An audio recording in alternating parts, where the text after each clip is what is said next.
A very warm welcome to all of you in my class. This is Javed and you are watching my YouTube channel Easy Concept देखो, जहाँ मैं informative videos लेकर आता हूँ regarding academics and competitive exams.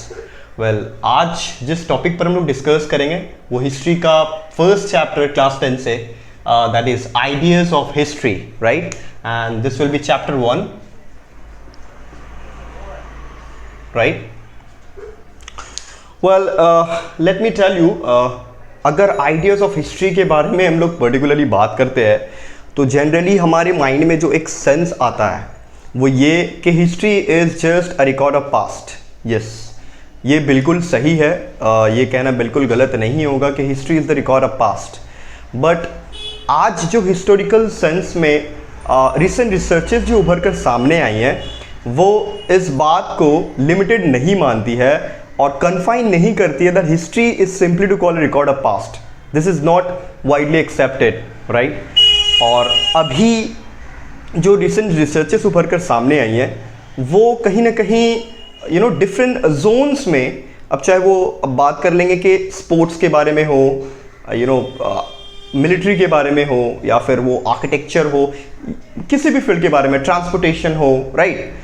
तो अलग अलग जितने भी अलग अलग जोन्स हैं वहाँ पर जो एक रिसर्च हो रहा है वो कहीं ना कहीं डायरेक्टली हिस्ट्री से बिलोंग करता है, राइट? सो हिस्ट्री के ये जो ब्रॉड आइडियाज़ है चैप्टर 1 में इन्हीं बातों को हम लोग डिस्कस करने वाले. बट बिफोर दैट मैं कुछ चीज़ें आपको क्लियर कर दूँ लाइक अबाउट हिस्ट्री, जो कि जनरली आप लोग एक डिजीज़ मानते हो हिस्ट्री को और काफ़ी एक बोरिंग सब्जेक्ट समझते हो. बट मैं आपको क्लियर कर दूँ कि हिस्ट्री का जो रेलेवेंस है अगर आप वाकई में जान जाओ so story will be definitely different. So history ये जो एक टर्म है मैं आपको पहले क्लियर कर दूं. वेल, ये एक ग्रीक वर्ड है. It's a Greek word, right, which comes from the word Historia. Sorry,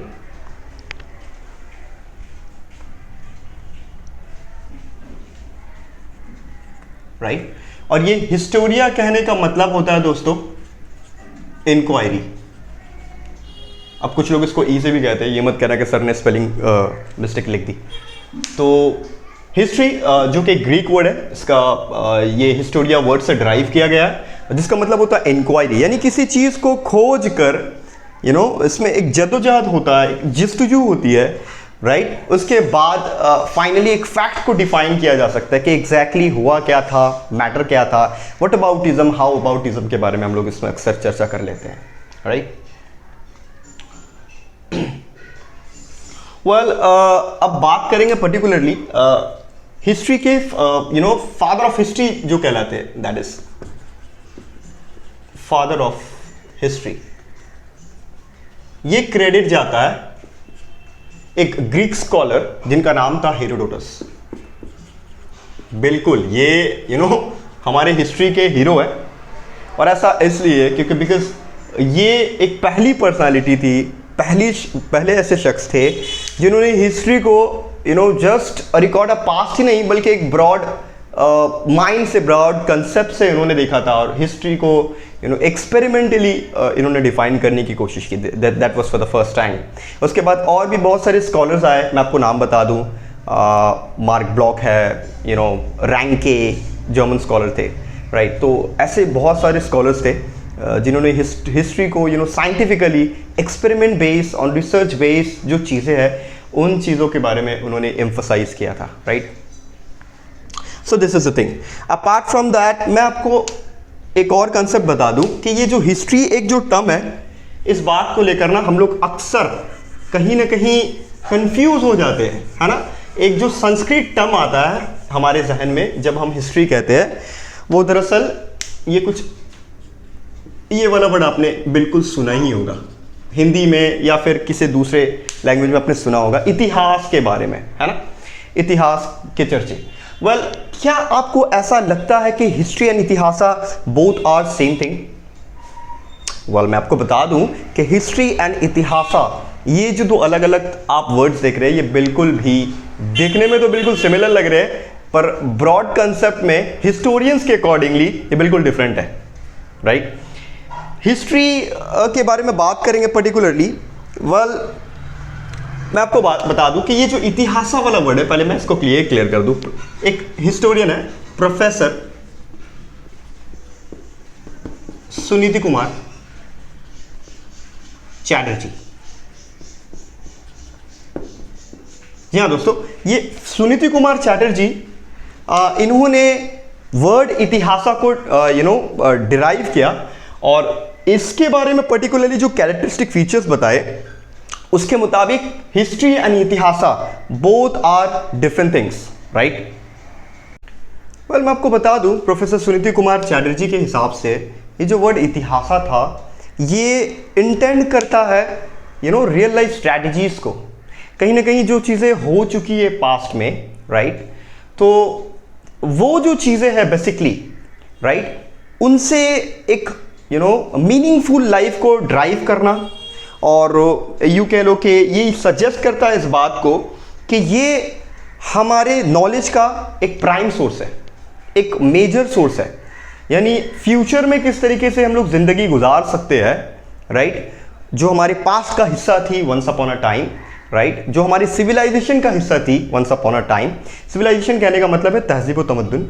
अब ये भी एक ब्रॉड कंसेप्ट है। अब सिविलाइजेशन के बारे में एक अलग से एक टॉपिक के ऊपर में हम चर्चा कर सकते हैं, डिस्कस कर सकते हैं, इस बात पर बहस कर सकते हैं, लेकिन इन शॉर्ट अगर समझा जाए civilisation is the advance process of human cultural socio economic system. तो इंडिया में फॉर द फर्स्ट टाइम जो सिविलाइजेशन हुआ था that is known as Indus valley civilisation, right. तो दैट इज अराउंड 3000 BC, यानी ईसा अलैहिस्सलाम के 3000 साल कबल, राइट।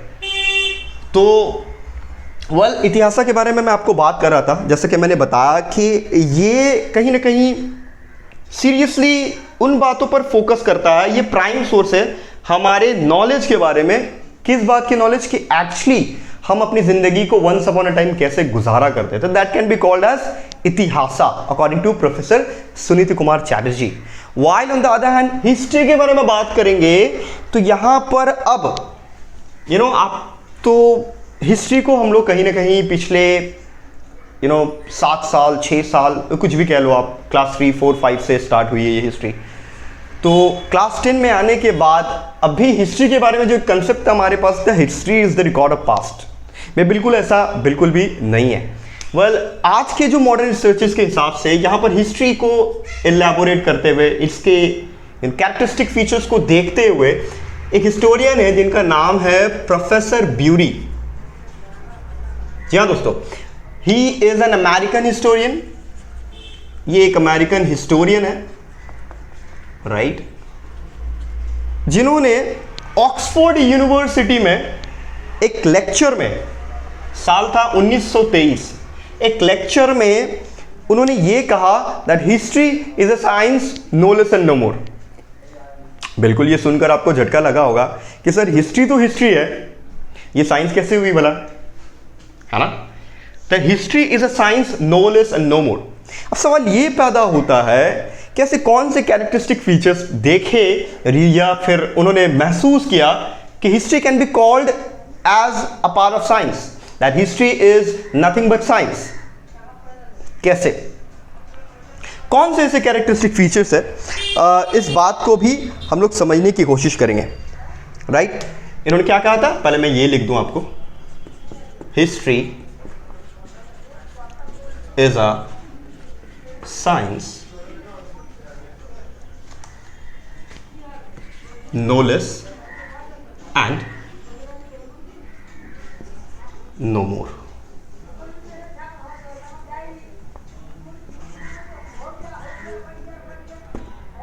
ये कहा था प्रोफेसर ब्यूरी साहब ने, राइट। और यहां मैं कुछ चीज़ें आपको डिस्कस कर दूं जो शायद आपके बुक्स में आप फाइंड नहीं कर पाओगे, राइट। पहले इसको इरेज कर देते हैं और उसके बाद फिर से समझने की कोशिश करेंगे। मैं आपको बता दूं कि प्रोफेसर ब्यूरी ने जो स्टेटमेंट दिया था हिस्ट्री के रिगार्डिंग दैट हिस्ट्री कहीं ना कहीं साइंस भी है, तो ये बातें कुछ उन्होंने अपनी स्टेटमेंट को बेस किया है इन बातों पर। पहला आता है दोस्तों सर्च फॉर ट्रूथ। मैं आपको बता दूं in history and in science दोनों में ही कहीं ना कहीं एक जो मादा पाया जाता है वो होता है सच्चाई की तलाश करना, राइट?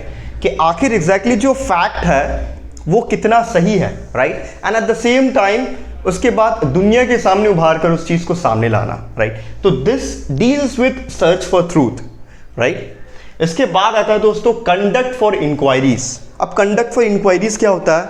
अब ऐसा नहीं कि कुछ भी तत्व या फिर कोई भी एविडेंस या फिर कोई भी सबूत उभर कर जब सामने आते हैं तो उसको आग बंद कर भरोसा कर लिया जाता है। बिल्कुल ऐसा नहीं है। उस चीज के आने के बाद उस पर इंक्वायरी की जाती है, राइट? तभी जाकर वो एक्सपीरियंस का पार्ट बनता है, आपके नॉलेज का पार्ट बनता है, राइट? तो इंक्वायरीज साइंस में भी देखी जा सकती है एंड हिस्ट्री में भी देखी जा सकती है, राइट? तो दोनों ही सिमिलर कैरेक्टरिस्टिक फीचर हिस्ट्री में भी साइंस में भी पाए जाते हैं। इसके बाद आता है दोस्तों ऑब्जर्वेशन एंड एनालिसिस।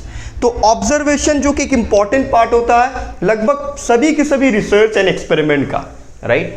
तो चाहे अब वो साइंस हो चाहे वो हिस्ट्री, दोनों ही में ऑब्जर्वेशन एंड एनालिसिस एक इंपॉर्टेंट रोल प्ले करता है। और इस तरीके से कह सकते हैं हम कि दोनों ही में एक common characteristic feature observation and analysis भी है। Experiment and research, right? ये मैं लिख देता हूं। अब एक्सपेरिमेंट भी रिसर्च भी दोनों ही ब्रॉड जोन्स में होते हैं, यानी हिस्ट्री एंड साइंस दोनों में ही साफ साफ देखे जा सकते हैं। इसके बाद आता है दोस्तों continuity.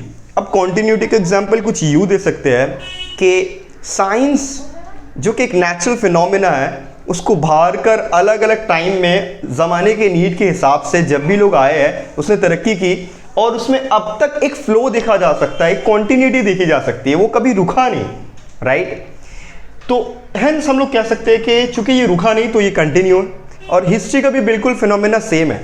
Since from the creation of the world, well अगर मैं वर्ल्ड क्रिएशन के बारे में बात करूं तो आपको क्या आइडिया है कि हमारा दुनिया कब बना था, हमारी दुनिया कब बनी थी? Let me tell you, it's about 4.6 billion years ago, right? यानी पता नहीं गिनती भी नहीं आती है उतनी। तो 4.6 बिलियन कहने का मतलब है 1 billion is equals to 1000 million और 1 मिलियन इज इक्वल्स टू होता है 10 लाख। तो आप हिसाब लगा लो, अंदाजा लगा लो इस चीज से। 4.6 बिलियन हमारी दुनिया बनी थी, तब से लेके अब तक जिन बातों पर रिसर्च करते हैं वो होती ही आ रही है, चेंज होते ही रह रहे हैं, बहुत सारी चीजें इसमें। वेल कंटिन्यूटी दोनों में ही कॉमन फिनोमेना है। इसके बाद आता है डायनेमिक नेचर। दोस्तों डायनेमिक नेचर कहने का मतलब ये होता है कि कोई भी चीज स्टैटिक ना हो, यानी वो चीज हमेशा दैट ऑलवेज कीप्स चेंजिंग, जिसमें ऑलवेज चेंज आ रहा हो, राइट? उसमें हमेशा तब्दीलियां रूनुमा हो रही है। तो हिस्ट्री भी एक ऐसा फिनोमेना है जहां पर हमेशा चेंजेस आ रही है, वो एक जगह रुक नहीं गया है। अब ऐसा नहीं कि कल कोरोना आया था 1-2 साल पहले और मतलब ये वो जो है हो गया और उसके बाद फिर वो चल रहा है इस तरीके से, वो नहीं, वो एक सर्टेन इवेंट आया उभर कर हमारी लाइफ में, फिर वो खत्म हो गया। अब पॉसिबिलिटी है कि दोबारा आए, ऊपर वाला ना करे कि आ जाए। वैसे फिर भी मैं आपको बता दूं कि ये डायनेमिक नेचर साइंस में, यानी यूं कह लो कि इसका जो नेचर है जिसको हम लोग नौयत कहते हैं, साइंस में भी जो कैरेक्टरिस्टिक फीचर्स, फॉर एग्जांपल हमारे पास जो सेलफोन है या फिर हमारे पास जो टीवी है आज के टाइम में, हमारे पास फैन, ट्यूबलाइट्स, मेरे आराम में जितनी भी चीज़ें वो मैं देखकर बता रहा हूँ आपको कि इसके स्ट्रक्चर में हमेशा चेंज आया। बेस वाले सेम हो लेकिन उसके स्ट्रक्चर में हमेशा चेंज आता रहा है। ठीक उसी तरीके से मैं आपको बता दूं ये सारी इन्वेंशंस एंड टेक्नोलॉजीज या जितनी भी डिस्कवरीज है वो साइंस का हिस्सा हो सकती है। But at the same time अगर मैं बात करूं हिस्ट्री के बारे में, वो डायरेक्टली रिलेट करता है और इन बातों के बारे में डिस्क्रिप्शन चूंकि देता है और इन डिस्क्रिप्शंस में भी चेंजेस आ रहे हैं वक्त के साथ साथ, राइट? तो ये डायनेमिज्म नेचर को कैरी करता है, राइट? तो history and science can deeply be related with each other. So this is the thing according to professor Durie. I hope आपको समझ में आया होगा इस वीडियो को। एंड नेक्स्ट वीडियो को कंटिन्यू करेंगे और अगले वीडियो में varieties of modern historical studies के बारे में बात करेंगे, जहां हम लोग अलग अलग वैरायटीज की जो हिस्ट्रीज है, जो ब्रॉड जोन्स के बारे में मैं जो जिक्र कर रहा था आपके सामने, उन बातों को डिस्कस करेंगे। तो अगर आपको वीडियो पसंद आया है so please like and subscribe my YouTube channel and please comment अगर आपकी कोई क्वेरीज है। Thank you so much.